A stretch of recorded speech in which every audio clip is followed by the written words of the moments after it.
እግዚአብሔር አምላክ ወተትና ማር ታፈሳለች ከምትባለው ምድር ውስጥ ስልጣንም ኃይልም እንደገና ሀብትም እንደገና ልህቀትም ሁሉን ነገር አጣምራ የያዘችውን ይሁዳ የምትባለውን እግዚአብሔር አምላክ ለዳዊት ሰጥቶት፣ ዳዊት ግን አይኑ የተከፈተለት ልቦናው የበራለት ሰው በዛ አልረካም። እውነተኛ ርስቱን፣ እውነተኛ ድርሻውን፣ እውነተኛ ሀብቱን ያወቀ ሰው ነበረ። እውነተኛ ድርሻውን ያወቀ ሰው ነበር። እግዚአብሔር እንኳን ይሄው ሰጠሁ ብሎ በሰጠው ነገር ያረካ ሰው ነበረ። ያልጠገበ ሰው ነበረ። እግዚአብሔር ምን ይላል? ቁጥር 5 በመዝሙር መጽሐፋቸው አጠናን ስታጠኑ አንዳንድ ጊዜ በኋላ የሚመጣውን ሐሳብ አስቀድመው አምጥተው ነው ኋላ የሚያስከትሉት እና ገመድ ባማረ ስፍራ ወደቀችልኝ ርስቴ ተዋበችልኝ የሚለውን ለመረዳት ቁጥር 5ን አንብቡት። ምን ይላል? እግዚአብሔር የርስት እድል ፋንታዬ እና ጽዋዬ ነው። እኔ ርስቴ ምለው ምንም እንኳን የይሁዳ ክልል የኔ ተደርጎ ቢሰጠኝም፣ ስልጣን ያለበት ሀብት ያለበት ፕሮሚስ ያለበት ቢሰጠኝም፣ እግዚአብሔር ግን የርስቴ እድል ፋንታ ማለት ርስት አላቸው አይደለ? እድል ፋንታ ማለት ከወንድሞቼ ከወገኖቼ መካከል ለኔ ተለይቶ የተሰጠኝ ድርሻዬ ማለት ነው። እግዚአብሔር ርስቴ የምለው እድል ፋንታ ግን አለ ዳዊት እግዚአብሔር ነው። ማን ነው እድል ፋንታዬ? እግዚአብሔር ነው። ርስቴ ማን ነው? እግዚአብሔር ነው። ገመዴ ባማረ ስፍራ ወደቀችልኝ፣ እጣ ፋንታዬ ለኔ እግዚአብሔር ሆነ ማለት እኮ ነው። እግዚአብሔር ስሙ የተባረከ ይሁን። ለኔ እጣ ፋንታዬ ማን ሆኖ ተገኘ? ራሴን ድንገት ሳየው እጣ ፋንታቸው እግዚአብሔር ከሆነ፣ እድል ፋንታቸው እግዚአብሔር ከሆነ፣ ርስታቸው እግዚአብሔር ከሆነ መካከል ራሴን አገኘሁት። አይኔ እየተከፈተ ሲመጣ ክልሌን ሳየው ያለውበትን ነገር ስመለከተው ስረዳው፣ ልክ ቅድም እንዳልኳችሁ አንድ ሰው ይሄ ርስት ነው ተብሎ ሲሰጠው ጥበቱን አይቶ ወይ የሆነ ነገር አይቶ ሊያጉረመርም ይችላል። ድንገት ግን መቆፈር ሲጀምር የከበረ ሀብት ከዛ መሬት ውስጥ መውጣት ቢጀምር ይሄ ሰው ምንድን ነው የሚለው? እንዲያውም ጌታ ኢየሱስ በማቴዎስ ወንጌል ምዕራፍ 13 ወደ 40 ምናምን ቁጥር ላይ ስትሄዱ አንድ ሰው አንድን መሬት አገኘ ይላል። አንድ ርስት አገኘ። በኋላ የከበረ ነገር በሷ ውስጥ እንዳለ ተረዳ ይላል። ማለት መሬት ሊገዛ ሲሄድ የሚያምሩ መሬቶች አሉ፣ ሰፋፊ መሬቶች አሉ፣ አይን የሚስቡ መሬቶች አሉ። ግን ድንገት ግን አንድ ኢንፎርሜሽን አገኘ። እችኛዋ መሬት ትንሽ ናት፣ ነገር ግን በውስጧ እጅግ የከበረ ሀብት አላት፣ መዝገብ አላት ይላል።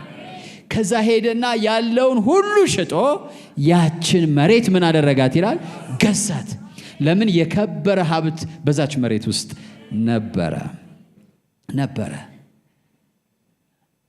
ነበረ።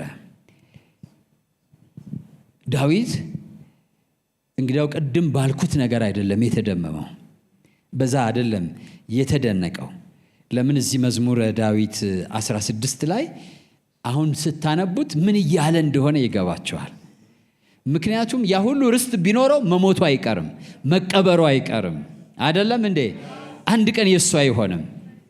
እንዲያውም እንደ ሰው ምስኪን የለም። ሞትን ስታስቡ እኮ ሰው ሁሉ ምስኪን ነው። ደከመ፣ ለፋ፣ ተዝናና፣ ተደሰተ፣ ይሄ ሁሉ የኔ ነው ሲል ኖረና አንድ ቀን ያጠዋል። እንደዚህ ነኝ ሲልና ይኖርና አንድ ቀን አይሆንም። የራሳችሁን ሞት ስታስቡ እንደ ሰውነት በጣም ዘግናኝ ነገር የለም እውነት ለመናገር። ዳዊት ስለዚህ እንደዛ አይነት አይደለም። መዝሙረ ዳዊትን 16ን ስታነቡ ስለ ርስት የሚያወራው እንዲያውም ርስት ምለው አለ ሰማይም አይደለም ምድርም አይደለም፣ ለኔ አለ ድርሻዬና ጽዋዬ ማን ነው አለ? እግዚአብሔር ነው። ለኔ ድርሻዬና ጽዋዬ እግዚአብሔር ነው። በይሁዳ ርስት ውስጥ ያገኘሁት መሬት አይደለም። አቤቱ ባንተ ታምኛለሁና ጠብቀኝ፣ እግዚአብሔርን አንተ ጌታዬ ነህ አልሁት፣ ካንተ በቀር በጎነት የለኝም። ይሄን እንግዲህ በመደበኛ ትርጉም ምን እንደሚል አላቅም። በእንግሊዘኛዎቹ ግን በሌሎች ቨርዥኖች ብታዩ እንዳንተ አይነት መልካም ነገር ለኔ የለኝም ነው የሚለው። ይሁዳ የሚባለውን ከእስራኤል ነገድ መካከል መርጠ ሰጥተኸኛል።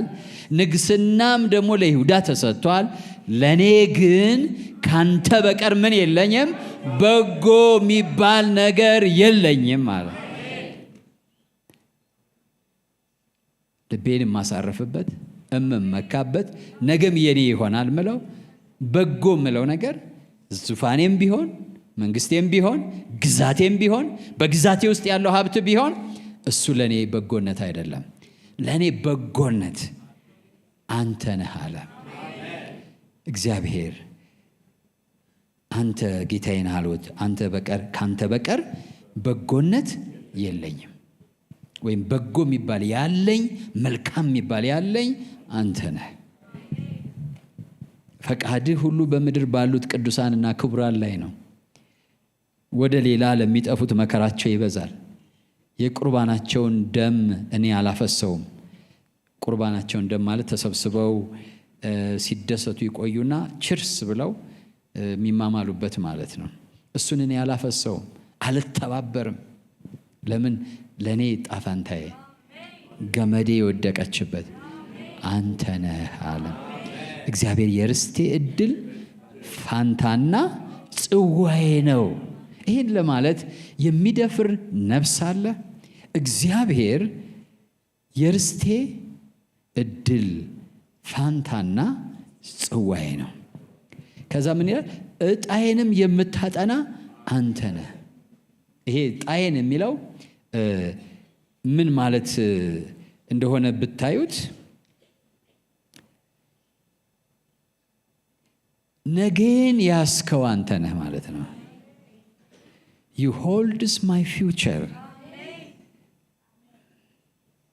ዕጣዬን የምታጠና፣ ይሄ ማጥናት የሚለው የድሮ ቃል ነው። ይሄን የኔ ዕጣ የሆነውን እድል ፋንታዬ የሆነውን ድርሻዬ የሆነውን ሁሉ ለእኔ ሆኖ እንዲቀር የምታደርገው ነገን ያስከው የነገዬ ባለቤት አንተ ነህ። ጽዋዬ አንተ ነህ፣ ፋንታዬ አንተ ነህ፣ እድሌ አንተ ነህ። ነገን ደግሞ ያስከው ማንህ አለ? አንተ ነህ። ብዙ ሰው ነገው በብዙ ሰዎች እጅ ያለ ይመስለዋል። ግን ነጋችን በእግዚአብሔር እጅ ነው ያለው። ለምን? ገመዳችን በአማረ ስፍራ ወድቋል። ኢየሱስ ምርጫችን ከሆነ፣ ኢየሱስ ምርጫችን ከሆነ። አንድ መዝሙር አለ አይደል? ሳላውቅ ነፍሴ የሚል በከበረው ሰረገላ አስቀምጣኛለችና። ልክ እኮ ነው። ብዙዎቻችን ነፍሳችን ጌታን አለችና ሄደን የተቀመጥንበት ሰረገላ ግን ሳናውቀው ለካ የከበረ ሰረገላ ነው። የዘላለም ተስፋ ያለው፣ ንግስና ያለው፣ ክብር ያለው፣ ፍጻሜ ያለው እግዚአብሔር የኛ የሆነበት፣ እግዚአብሔር የኛ የሆነበት። አውቀን አይደለም የመረጥ ነው መጀመሪያ። እና እንደዚህ ይላል፣ የመከረኝን ይላል እግዚአብሔርን እባርካለሁ። ጎናችሁ ያለውን ሰው እግዚአብሔር ሲመክር ስማ በሉት። አትሽሽ። ጆሮ ዳባ ልበስ አትበሉ። ጌታን ተቀበሉ ስትባል ተከተል። ይሄ ሰውዬ ምን አለ? እንዴ ይሄን እኮ ምክር የመከረኝ ማን ነው አለ? እግዚአብሔር ነው። እንድመርጠው፣ እድል ፋንታዬ እንዳደርገው፣ የኔ እንዳደርገው የመከረኝ ያኔ ማን ነው? ድሮ እግዚአብሔር ነው። የመከረኝን እግዚአብሔርን እኔማ ምን አስተውዬ፣ እኔማ ምን አውቄ፣ እኔማ ምን ገብቶኝ፣ ራሱ እግዚአብሔር መጥቶ ምን አለኝ እንጂ መከረኝ እንጂ ዕጣዬን አጠናልኝ እንጂ የመከረኝን እግዚአብሔርን ምን እለዋለሁ? እባርከዋለሁ። የኔ ጥበብ አይደለም፣ የኔ ማስተዋል አይደለም።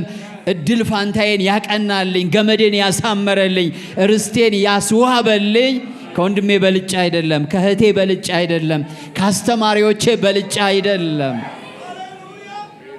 አይደለም። የመከረኝን እግዚአብሔርን እባርከዋለሁ። መከረኝ እግዚአብሔር። ሕይወት ይሻልሃል አለኝ፣ እኔ ይሻልሃለሁ አለኝ። የዘላለሙን ገልጦ አሳየኝ። ብዙዎች በሚታየው ሲወሰዱ፣ ብዙዎች በሚታየው ሲጭበረበሩ፣ አዋቂ የተባሉ ጠቢባን የተባሉ ምሁራን የተባሉ ሲወሰዱ፣ እግዚአብሔር ግን እኔን መከረኝ። ምክር ስሙ ወገኖቼ።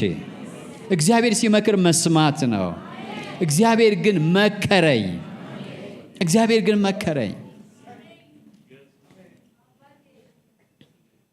የመከረኝን እግዚአብሔርን እባርካለሁ። ከዛ ደግሞም በሌሊት ኩላሊቶቼ ይገስጹኛል። በጣም የሚገርም እኮ ነው። ሁልጊዜ እግዚአብሔርን በፊቴ አየዋለሁ። በቃ አሁን ስለ ርስቱ ሲያወራ ቅድም አልኳቸው አይደል? ይሁዳ ምን ያህል እንደሚያምር። እሱ ግን እሱን አይደለም እንደ ናቡከደነጾር ገነቱ ላይ ሆኖ የሚያየው እግዚአብሔርን ነው። ተውቦ የሚያየው እግዚአብሔርን ነው። ደምቆ የሚያየው እግዚአብሔርን ነው። አምሮ የሚያየው እግዚአብሔርን ነው። ለምን ወደፊት መጥቶ ከሱ ነገድ እንደሚወለድ እና እድል ፋንታው እሱ እንደሆነ ገብቶታል። ስለዚህ እግዚአብሔርን ሁልጊዜ እግዚአብሔር በፊቴ ነው፣ አየዋለሁ። በቀኜ ነውና አልታወክም። ስለዚህ ልቤን ደስ አለው፣ ምላሴ ሐሴት አደረገች።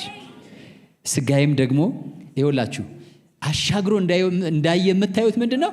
ስጋዬ ደግሞ በተስፋ ታድራለች። ስጋዬ በምን ታድራለች? እሞታለሁ ግን እነሳለሁ። ስለዚህ ስጋዬ በተስፋ ምን ትላለች?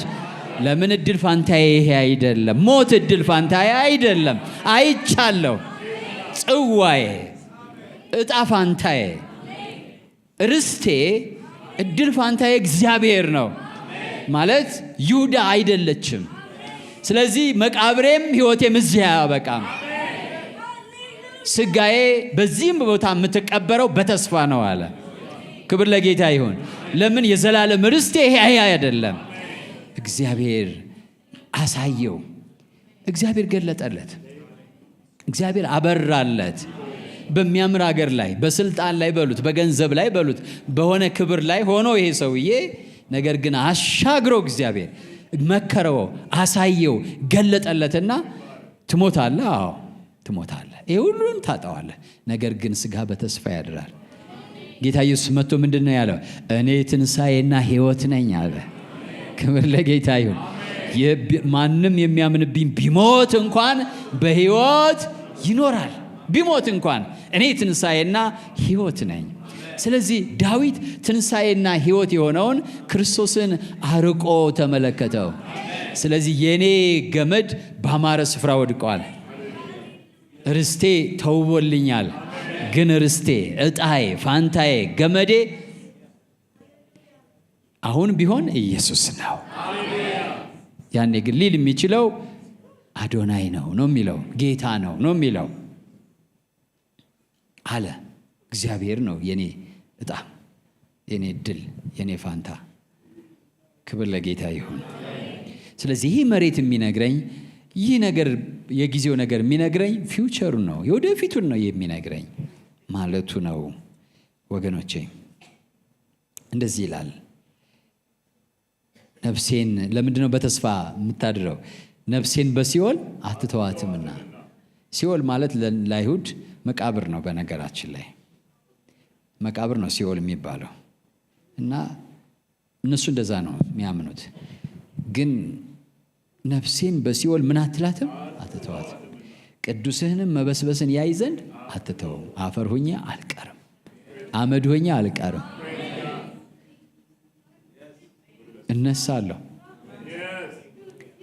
ስለዚህ ይሄ ሰውዬ ርስቴ ብሎ ሲጀምር ምን እንደገባው ተመልከቱ። እናንተስ እኔስ ርስታችን እግዚአብሔር እንደሆነ ገብቶናል ወይ? እጣ ፋንታችን እሱ እንደሆነ ገብቶናል ወይስ የሆነ መንደር ነው?